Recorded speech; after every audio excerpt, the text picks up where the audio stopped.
Of course, here is a rewritten article focusing on the emotional impact and fan experience of the recent events on Chicago Fire, crafted with a high engagement, friendly, and relatable tone.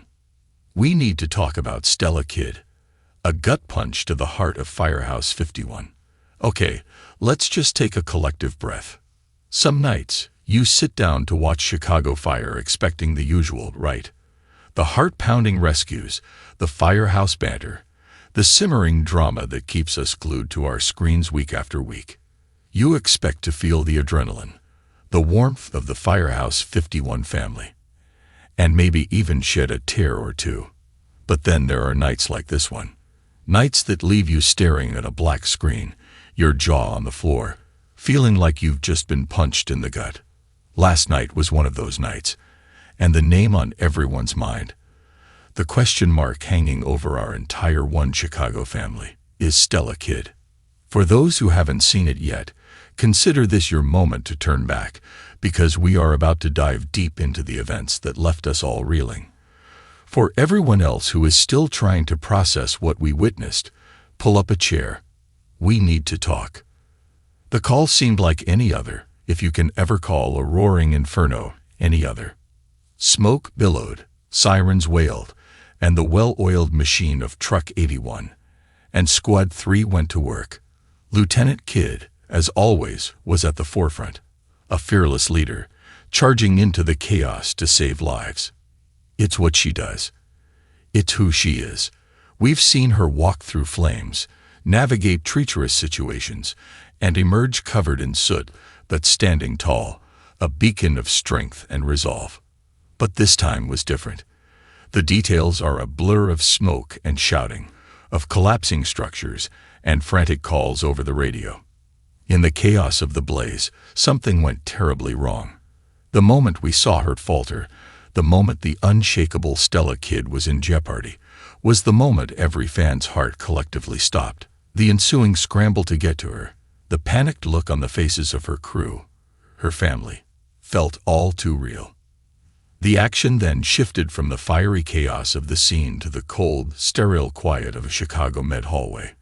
And this, perhaps, was the most heartbreaking part of it all. The frantic energy of a fire alarm fire was replaced by the agonizing silence of a hospital waiting room. All the power, all the equipment, all the training in the world means nothing in those white-walled corridors. Here, they weren't firefighters. They were just a terrified family waiting for news. And at the center of that storm of quiet desperation was Kelly Severide. We have watched Severide and Kid's relationship evolve from a spark of chemistry into an epic, soul-deep love story. They are the anchor of the show for so many of us. They faced arsonists, internal investigations, personal demons, and came out stronger on the other side. To see Severide, a man who commands infernos and faces down death without flinching, reduced to a state of utter helplessness, was devastating. The look in his eyes, a mixture of raw fear, disbelief, and a desperate plea to turn back time, was a masterclass in emotional storytelling. He was just a man, terrified of losing his entire world, and in that moment, we all felt his pain. This isn't just about a character getting hurt. This is about what Stella Kid represents. She's not just a firefighter. She is the embodiment of resilience. Think about her journey. She fought tooth and nail to get where she is. She started the Girls on Fire program to lift up other young women, to show them that they could be strong, brave, and command their own destiny. She is a lieutenant, a leader, a mentor, and in so many ways, the vibrant, beating heart of Firehouse 51. She's the one who brings the fire, pun intended, and the fun. She's the one who stands by Severide, grounding him and challenging him in equal measure. She's the one who shares a knowing look with Bowden, a laugh with Herman, and a bond with Brett and Violet that showcases the incredible power of female friendship. To see her so vulnerable, so fragile in that hospital bed, feels fundamentally wrong. It's like watching a force of nature be brought to a standstill. And now we're left with the questions, the agonizing, what-if scenarios that will keep us up at night until the next episode. What is the extent of her injuries? Will she be able to return to the job she loves, the job that is so intrinsically part of her identity?